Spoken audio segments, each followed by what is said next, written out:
वअला साइरि सहाबत व ताबिईन अजमईन इला यौमिद्दीन अम्मा बाद।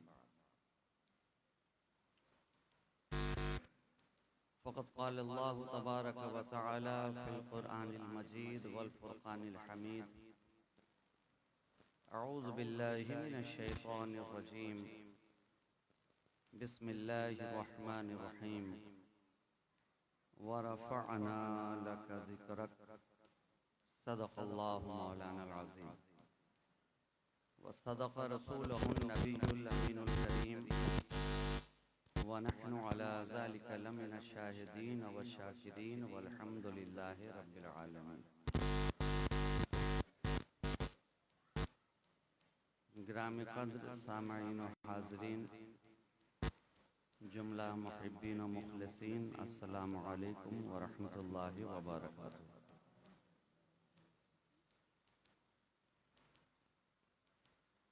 आज की इस मुख्तसर बज़्म सईद में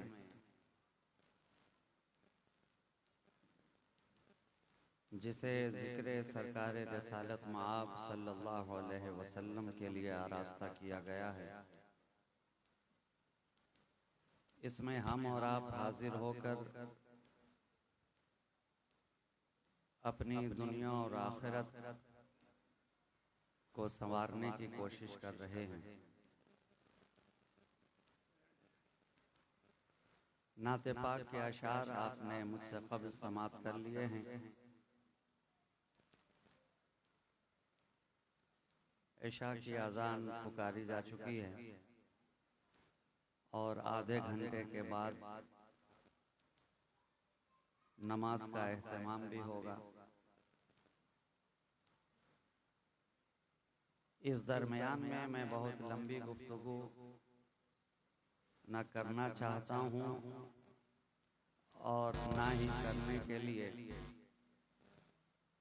वक्त के अंदर इतनी गुंजाइश है। अहले खाना ने मोहब्बत के साथ याद किया और मैं उनकी मोहब्बतों की कद्र करता हूँ और उसी मोहब्बत की बुनियाद पर मैं आपके दरमियान हाजिर आया। जाहिर है ये कोई जलसा कॉन्फ्रेंस तो नहीं है। जलसे की गुफ्तगू का मिजाज और होता है।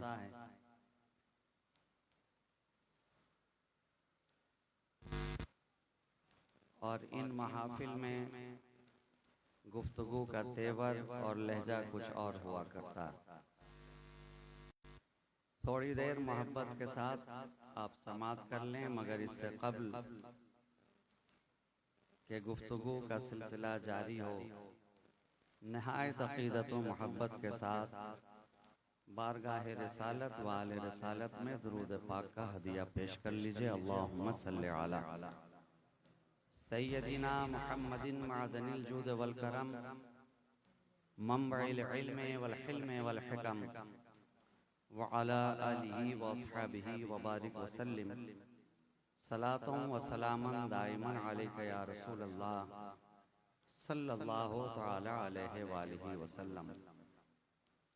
शायद कहता है कि और हसरत मेरी ऐ सैयदे वाला क्या है, और हसरत मेरी ऐ सैयदे वाला क्या है, तैबा बुलवाइए हस्ती का भरोसा क्या है, तैबा बुलवाइए हस्ती का भरोसा क्या है, और फर्श पर अर्श है वो गुंबदे खजरा क्या है, फर्श पर अर्श है वो गुंबदे खजरा क्या है, बाग़े फिरदौस है सरकार का रोज़ा क्या है, बाग़े फिरदौस है सरकार का रोज़ा क्या है, और मज़हरे ज़ाते इलाही है जमाले अनवर, मज़हरे ज़ाते इलाही है जमाले अनवर, पै करे नूर है आका का सरापा क्या है, पै करे नूर है आका का सरापा क्या है, और माहे किना भी नहीं रोज़े रिज़वां भी नहीं, माहे किना भी नहीं, रोज़े रिज़वां भी नहीं, शहर जो तैबा है कौनैन में वैसा क्या है, शहर जो तैबा है कौनैन में वैसा क्या है। और अर्श से सरवरे कौनैन को आइए निदा, अर्श से सरवरे कौनैन को आइए निदा, बेखतर आइए महबूब से पर्दा क्या है, बेखतर आइए महबूब से पर्दा क्या है। और हसरत मेरी ऐ सैयदे वाला क्या है, तैबा बुलवाइए हस्ती का भरोसा क्या है। जुल्फ़े महबूब की खुशबू, रुखे अनवर की झलक, जुल्फ़े महबूब की खुशबू, रुखे अनवर की झलक, कब्र में आशिक़े अहमद की तमन्ना क्या है, कब्र में आशिक़े अहमद की तमन्ना क्या है। और हसरत मेरी ऐ सैयदे वाला क्या है, तैबा बुलवाइए हस्ती का भरोसा क्या है। अल्लाहुम्मा सल्लि अला सय्यदिना मुहम्मदिन तिब्बिल क़ुलूब व दवाइहा व आफियतिल अब्दान व शिफाइहा व नूरिल अब्सार व ज़ियाइहा व कश्फिल अहज़ान व जिलाइहा व अला आलिहि व अस्हाबिहि दाइमन अबदन अबदा सरमदा। रब्बे कायनात अपने कलामे बलागत निज़ाम में इरशाद फरमाता है, वरफ़अना लक ज़िक्रक, ऐ महबूब, ऐ मेरे प्यारे, ऐ मुस्तफ़ा, हमने आपके लिए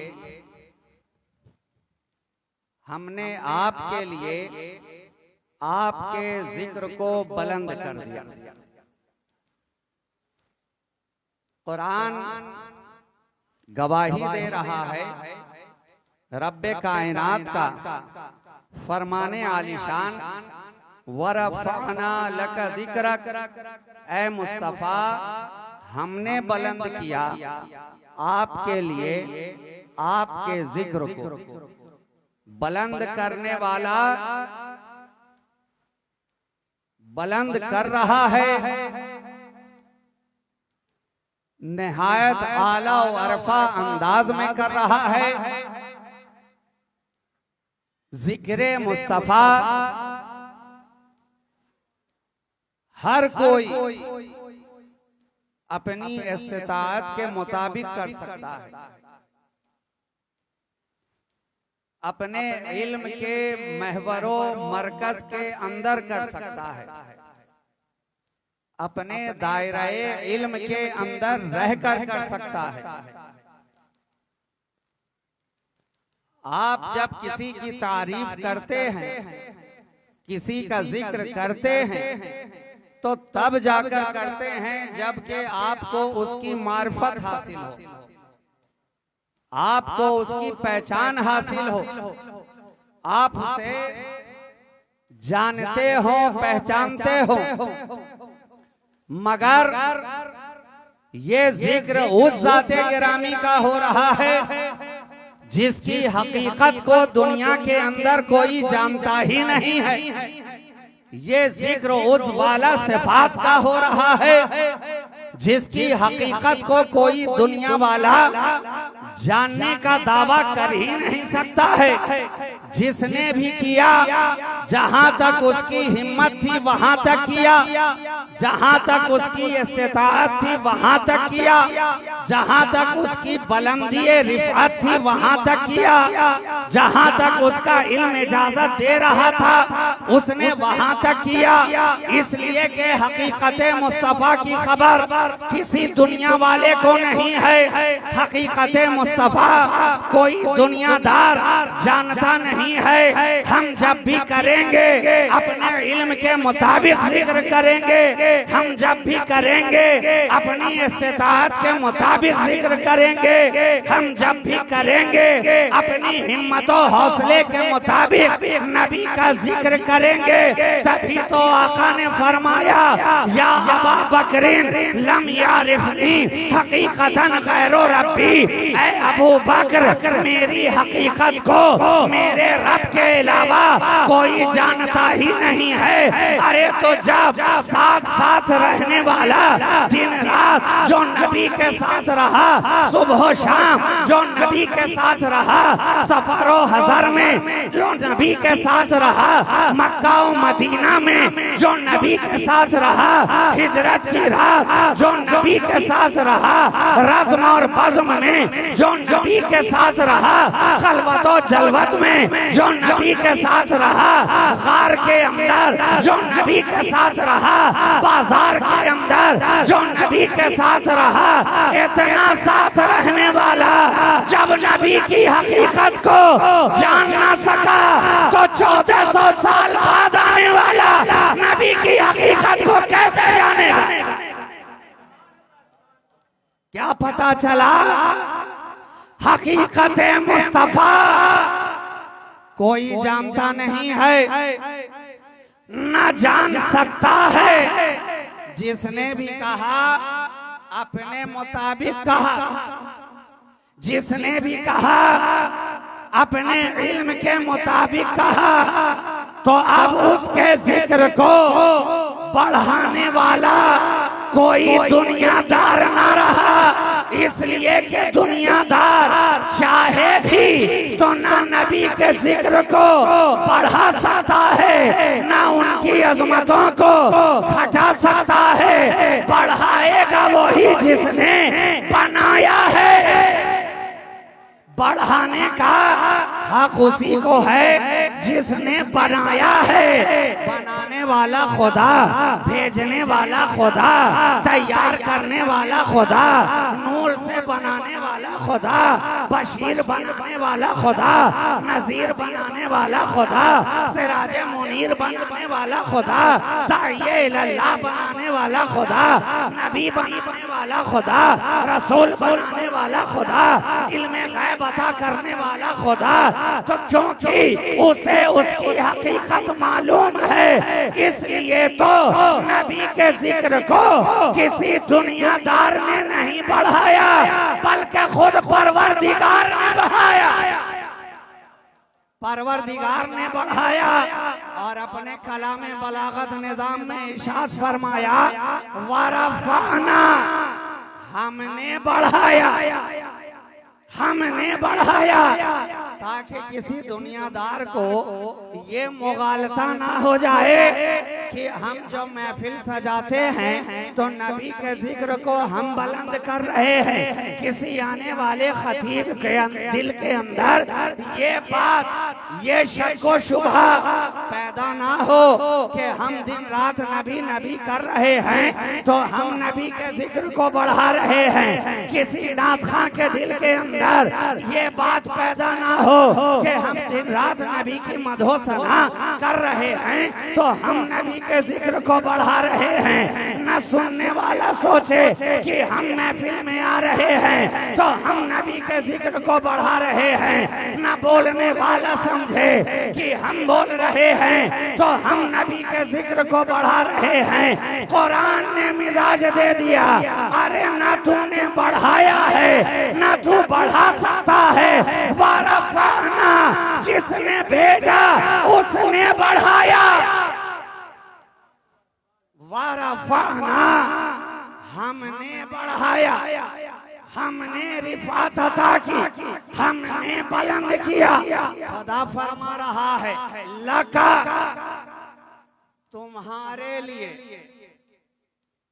तुम्हारे लिए ए मुस्तफा, हमने आपके लिए आपके जिक्र को बढ़ाया, आपके लिए आपके जिक्र को बुलंद किया और इतना बुलंद किया कि मुफस्सिरीन किराम इस आयत की तशरीफ फरमाते हुए इरशाद फरमाते हैं कि इस जिक्र को बुलंद करने का मकसद क्या है, इस जिक्र को बढ़ाने का मतलब क्या है, और बढ़ाया तो कहाँ तक बढ़ाया,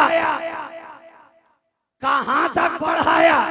अरे जनाब, कोई चीज की भी एक लिमिट होती है, एक सीमा होती है, एक हद होती है। हर शय के लिए इस दुनिया के अंदर कोई ना कोई लिमिट है। यहाँ तक के जिंदगी के लिए भी लिमिट है और बंदगी के लिए भी लिमिट है। जिंदगी जियो तो लिमिट के अंदर, और खुदा की बंदगी करो तो लिमिट के अंदर। आप कहेंगे ये कौन सी बात हुई, अरे बंदगी की भी कोई लिमिट होती है क्या? तो मैं कहूँगा यकीनन लिमिट है। अगर ना होती तो फजर के वक्त में इशा पढ़कर दिखाइए।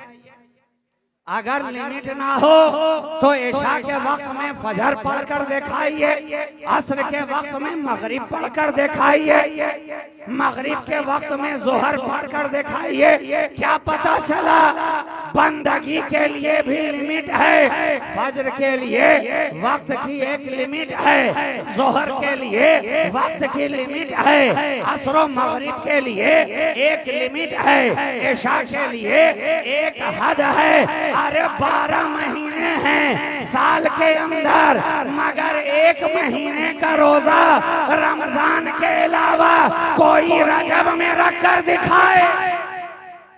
आप कहेंगे नहीं जनाब, इसके लिए भी लिमिट है। हमारे ऊपर फर्ज किया गया है तो रमजान के महीने का रोजा फर्ज किया गया है। हम वो रोजे रजब में नहीं रख सकते, शाबान में नहीं रख सकते, शव्वाल में नहीं रख सकते, ज़िक़ादा में नहीं रख सकते, ज़िलहज में नहीं रख सकते, मुहर्रम और सफर में नहीं रख सकते, रबीउल अव्वल और रबीउल आखिर में नहीं रख सकते, जमातुल अव्वल जमात सानी में नहीं रख सकते। क्योंकि लिमिट है, रखना है तो रमजान में रखो, वरना नवाफिल में तो गिना जाएगा, फर्ज नहीं कहा जाएगा। इसलिए कि रमजान के महीने की लिमिट है। अगर बंदगी के अंदर लिमिट ना होती, लिमिट ना होती तो हज के महीनों के अलावा किसी और महीने में हज करके दिखाओ। आप कहेंगे नहीं जनाब, उमरा तो कर सकते हैं मगर हज के लिए वक्त की लिमिट है, लिमिट है। तो क्या पता चला जिंदगी के अंदर भी लिमिट है और मौत के लिए भी लिमिट है। खुद कुरान कह रहा है कि जिसका वक्त आ जाता है उसके लिए ना एक पल बढ़ाया जा सकता है, ना एक पल घटाया जा सकता है। ज़हन मिल गया ना? मौत के लिए भी लिमिट है, लिमिट है, वक्त मुकर्रर है। आप चाह कर के भी अभी नहीं मर सकते। मौत आनी है तभी जब वक्त मुकर्ररा पूरा हो जाए, पूरा हो जाए। इसलिए तो हजरत सुलेमान अलैहिस्सलाम की बारगाह में एक शख्स आया, बड़ा हैरानो परेशान, बड़ा कबीदा खातिर, चेहरे पर अजब असरात लिए। आ गया हुजूर, आप अल्लाह के नबी हैं, आपको अल्लाह ने इख्तियार अता किया है, हवा को आपके ज़ेरे हुक्म किया है, मातहत किया है। आप हवा को हुक्म फरमाएं कि वो मुझे किसी दूसरे मुल्क में ले जाकर छोड़ दे। हजरत सुलेमान अलैहिस्सलाम ने पूछा, क्यों भाई, यहाँ कोई दिक्कत है, परेशानी है क्या? सब खैरियत तो है? अर्ज करने लगा, हुजूर सब तो ठीक है, लेकिन अभी अभी मैंने हजरत मलकुल मौत को देखा है। क्या पता चला? पिछली उम्मतों में लोग देखते भी थे, पिछली उम्मतों में मलकुल मौत को लोग देखते थे, ये तो मुस्तफा का करम है अपनी उम्मत के ऊपर के अगर देख ले चाहे आया हो किसी के लिए भी, मगर वो डरावनी सूरत देख ले तो जनाब खाना बंद पीना बंद, गोया मरने के पहले ही मरता नजर आया। मेरे आका ने कितना करम किया कि जो बात पर्दे की थी उसे पर्दे में रखा जाए, डाल दिया गया पर्दा उम्मत मुस्लिमा के लिए। अब कोई और ना देखेगा, जिसके लिए आया है वही देखेगा, जिसके लिए आया है वही देखेगा। क्या पता चला? फकत देखना होने की दलील नहीं है, फकत देखना होने की दलील नहीं है, होना और है देखना और है। हजरत मलकुल मौत आते तो हैं हर घर के अंदर, मगर देखता हर कोई नहीं है, जिसके लिए आए हैं वही देखेगा। तो मुझे कह लेने दिया जाए, मेरा नबी आता तो है महफिल के अंदर, मगर देखेगा वही जिसके लिए आया है। हर किसी की निगाह के लिए वो देखना नहीं है, तो लिमिट है जनाब। हजरत सुलेमान अलैहिस्सलाम से जब अर्ज किया तो आपने कहा ठीक है, अगर तुझे ऐसा है कि मलकुल मौत तुझे देख रहे हैं तो तेरे दिल में ये खतरा पैदा हो रहा है कि शायद तेरे ही लिए उनका आना हुआ हो, तो मैं हवा को हुक्म देता हूँ, हवा तुझे दूसरी जगह छोड़कर चली आएगी। हवा को हुक्म फरमाया, हवा ने उसे दूसरे मकाम पर पहुँचा दिया। अभी पहुँचाया ही था कि थोड़े ही देर में देखते हैं कि हजरत मलकुल मौत हजरत सुलेमान अलैहिस्सलाम की बारगाह में हाजिर हैं। आप पूछने लगे, कहो कैसे आना हुआ? कहा सरकार आया तो था मैं किसी और के लिए, और जिसके लिए आया था वो आपके दरबार में आया हुआ था। मैं भी सोचने लगा या खुदा ये माजरा क्या है? अल्लाह ने तो मुझे ये फरमाया है कि इसकी रूह को फला सरजमीन पे कब्ज करना है, वक्त करीब करीब है, ये अभी तक यहाँ क्या कर रहा है? अभी मैं इतना सोच ही रहा था कि उसने खुद आकर आपकी बारगाह में इल्तिजा की कि हवा को हुक्म फरमाए कि वो मुझे दूसरे मकाम पर छोड़ाए। जो ही हवा ने उसे उस मकाम पे छोड़ा, मैंने रूह कब्ज कर ली। क्या पता चला? वक्त भी मुकर्रर है, जगह भी मुकर्रर है, जगह भी मुकर्रर है, तो लिमिट है ना जनाब। जिंदगी के लिए भी लिमिट है, मौत के लिए भी लिमिट है, बंदगी के लिए भी लिमिट है। तो ए कुरान ये तो बता, खुदा जो ऐलान कर रहा है कि ए मुस्तफा हमने आपके जिक्र को बुलंद किया, तो क्या इस बुलंदी की भी कोई लिमिट है?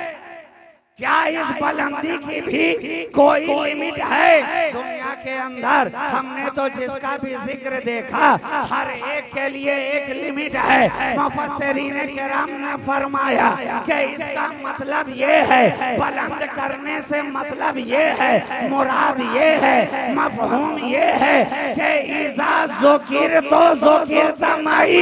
ए मुस्तफा तेरे जिक्र को बुलंद करने का मतलब ये है, मैंने इतना बुलंद किया है कि अब जहां जहां मेरा जिक्र किया जाएगा वहां वहां तेरा जिक्र किया जाएगा। खुदा ने अपने हबीब के जिक्र को इतना बुलंद किया, इतना बुलंद किया कि जहां जहां खुदा का जिक्र हो रहा है वहां वहां उसके मुस्तफा का जिक्र हो रहा है, मुस्तफा का जिक्र हो रहा है। नमाज में देखा तो खुदा का जिक्र भी नजर आया, मुस्तफा का जिक्र भी नजर आया। अजान में देखा तो खुदा का जिक्र भी नजर आया, मुस्तफा का जिक्र भी नजर आया। कुरान में देखा तो खुदा का जिक्र भी नजर आया, मुस्तफा का जिक्र भी नजर आया। मिंबर पे देखा तो खुदा का जिक्र भी नजर आया, मुस्तफा का जिक्र भी नजर आया।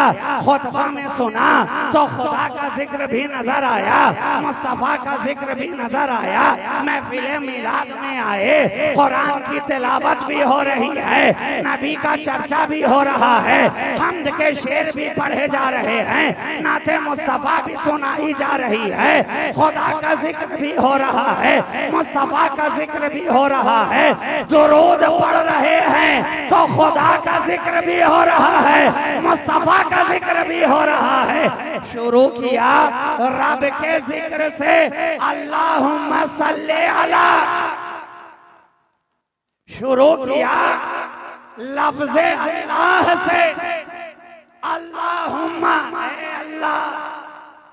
ए अल्लाह सल्ले अला, भेज उन पर मोहम्मद जो तेरे हबीब हैं, वाला आले मोहम्मद, और उनकी आल पर, वाला असहाब ही, और उनकी असहाब पर, वबारिक वसल्लिम, और बरकतें भी नाजिल फरमा और सलाम भी नाजिल फरमा।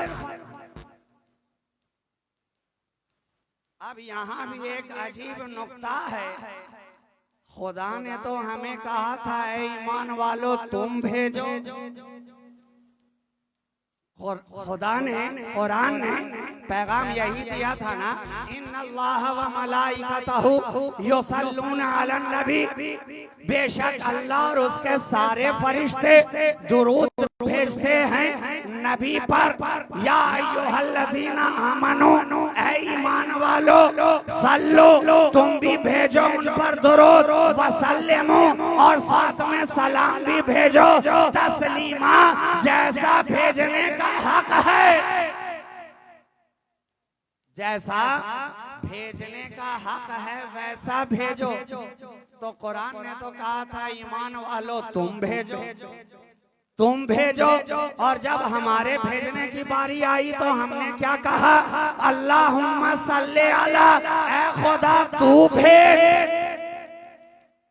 ऐ खुदा तू भेज।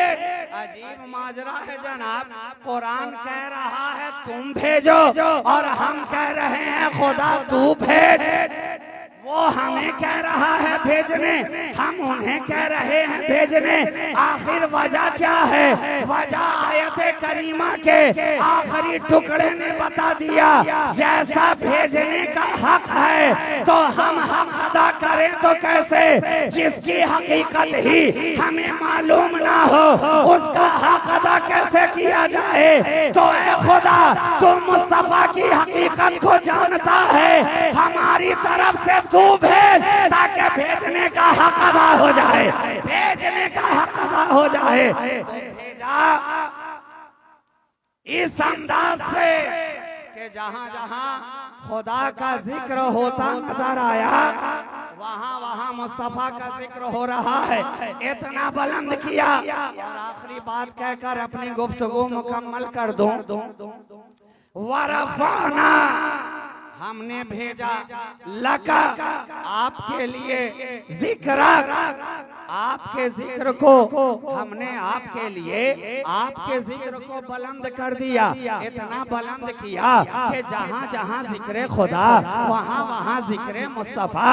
बल्कि मुझे एक कदम आगे बढ़कर कह लेने दिया जाए कि इस कायनात के अंदर एक वक्त ऐसा तो आएगा जबकि जिक्र खुदा थोड़ी देर के लिए बंद हो जाए, मगर वो वक्त आने वाला नहीं कि जिक्र मुस्तफा थोड़ी देर के लिए भी बंद हो। आप कहेंगे ऐसा ऐसा कैसे होगा कि जिक्र खुदा बंद हो जाए और जिक्र मुस्तफा जारी हो जाए। मैं कहूँगा यकीनन जब हजरत इसराफील सूर फूकेंगे, कयामत आएगी, सारी दुनिया और उसके अंदर रहने वाली हर शय फना हो जाएगी, फना हो जाएगी। तो जब कोई रहा ही नहीं तो जिक्र करने वाला बाकी कहाँ रहा? जब सारी दुनिया हो गई फना, और कुरान ने भी कहा कुल्लु मन अलैहा फान, हर एक के लिए फना है, हर एक के लिए फना है, बाकी रहने वाली जात फकत खुदा की है, खुदा की है। तो ये वक्त तो आया कि सब हो गए फना, जिक्र खुदा हो गया मौको, लेकिन जिक्र मुस्तफा क्यों ना रुका? जवाब मिलेगा इसलिए कि जिक्र मुस्तफा करने वाला फकत दुनियादार नहीं है, खुद खालिक कायनात है। रब बाकी रहा इसलिए जिक्र मुस्तफा भी बाकी रहा। सब फना हो गए तो थोड़ी देर के लिए जिक्र खुदा तो रुक गया, लेकिन खुद चूंकि खुदा जिक्र मुस्तफा कर रहा है इसलिए वो जिक्र का सिलसिला उस लम्हा भी जारी रहा, जारी रहा। तो ये बुलंदी तो ऐसी है, ऐसी है। तो अब आखिरी जुमला में कहूँ कि कुरान की आयत के मुताबिक जब कुरान ने कह दिया हमने आपके लिए आपके जिक्र को बुलंद किया, तो जब जिक्र मुस्तफा के बराबर किसी का जिक्र ना हो सका तो जाते मुस्तफा के बराबर किसी और की जात कैसे होगी? जब नबी के जिक्र के बराबर किसी का जिक्र ना हुआ तो कितने अहमक हैं वो लोग जो खुद की बराबरी नबी से करना चाहते हैं, नबी से करना चाहते हैं। अरे जनाब, जब उनके इसमें पाक के बराबर ना हुआ तो जिसमें पाक के बराबर कहां से होगा? इसमें बराबर नहीं है तो जिस्म में कैसे बराबर होगा?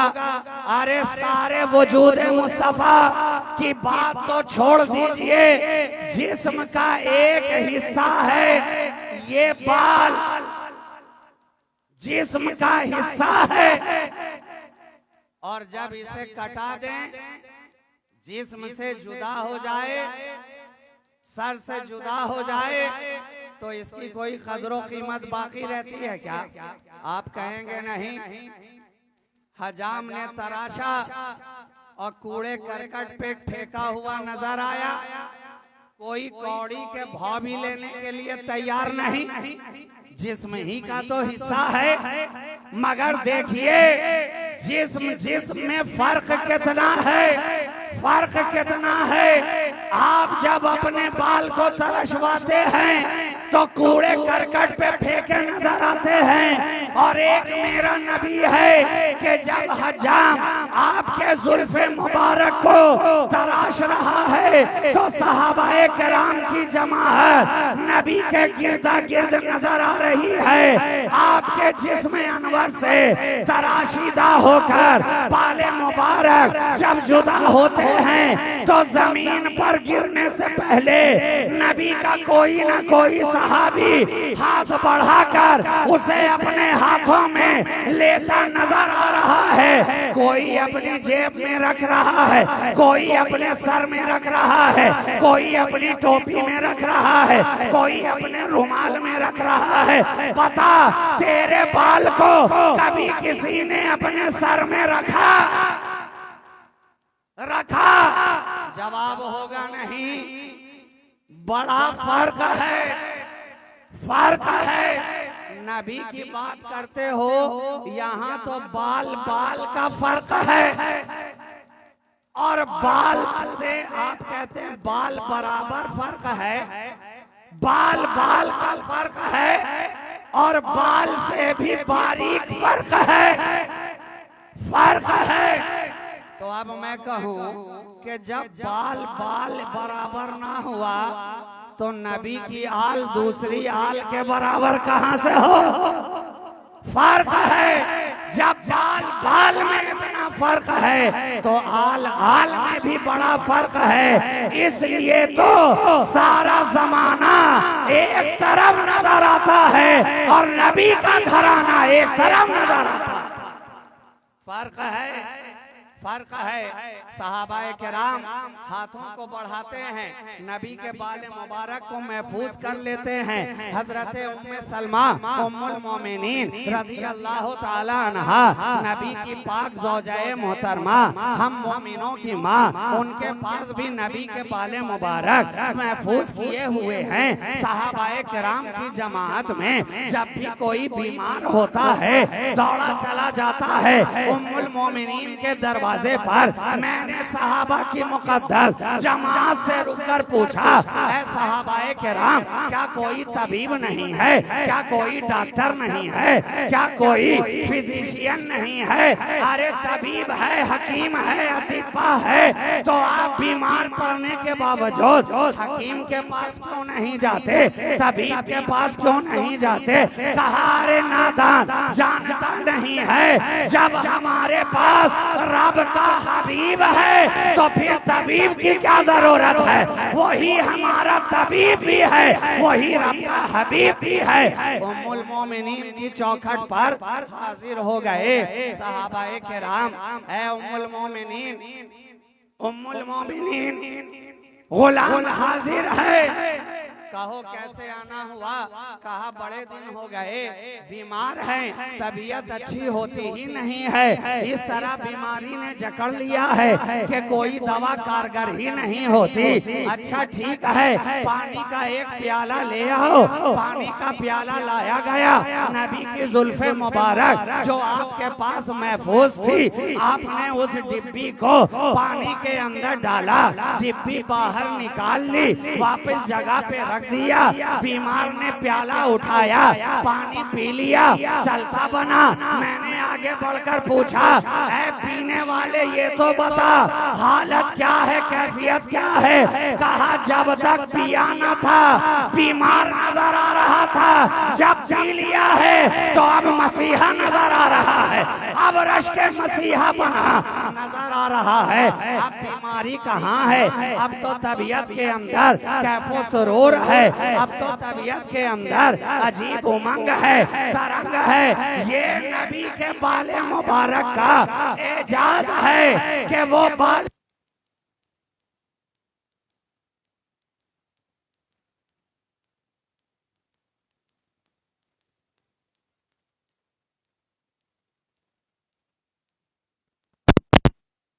ऑफ करो।